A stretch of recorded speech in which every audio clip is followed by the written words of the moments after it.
brought you by Silver Pumps and Motors. Top quality और consistent performance के लिए सिर्फ सिल्वर पंप्स नाम याद रखना। రెండో రోజు మహానాడులో రెండు ప్రత్యేక ఆకర్షణలు. ఒకటి ప్రత్యక్షమైన అన్న ఎన్టీఆర్ అయితే మరోసారి టీడీపీ అధ్యక్షుడిగా ఎన్నికైన చంద్రబాబు. యువగళం టేబుల్ బుక్ చూసుకుని భావోద్వేగానికి గురయ్యారు లోకేష్. రెండో రోజు మహానాడులో ఇవే ప్రత్యేక ఆకర్షణలు.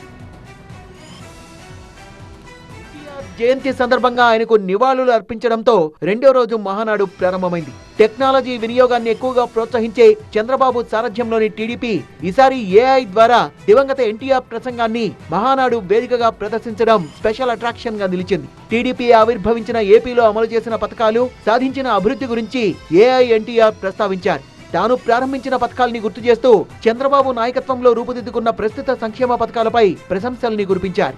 ఎన్టీఆర్ ఏఐ ప్రసంగం మహానాడుకు హాజరైన ప్రతినిధులు, కార్యకర్తల్ని ఆకట్టుకుంది. కళాకారులకు, మేధావులకు, శాస్త్రజ్ఞులకు, విఘ్నులకు, ముఖ్యంగా నా పసుపు జెండాను కుండెల మీద. ఏ రాజు, ఎవరా అమ్మాయి? ఇది మ్యారేజ్ ఇన్విటేషన్ కాదు, నేను కొత్త బిజినెస్ స్టార్ట్ చేస్తున్నాను. కానీ ఎలా? బాస్ వాలా. బాస్ వాలా, బీ ద బాస్.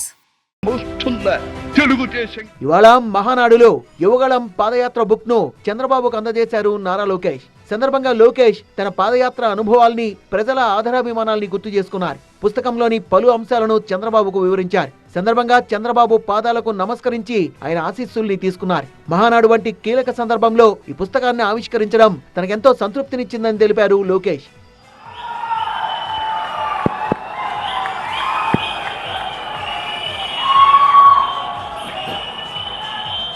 టీడీపీ జాతీయ అధ్యక్షుడిగా చంద్రబాబు మరోసారి ఏకగ్రీవంగా ఎన్నికయ్యారు. పార్టీ అధ్యక్ష పదవికి చంద్రబాబు ఒక్కరే నామినేషన్ వేశారు. దీంతో ఆయన్ను జాతీయ అధ్యక్షుడిగా ఎన్నికైనట్లు పార్టీ ఎన్నికల కమిటీ చైర్మన్ వర్ల రామయ్య ప్రకటించారు. ఆ తర్వాత ఆయనతో పార్టీ అధ్యక్షుడిగా ప్రమాణం చేయించారు.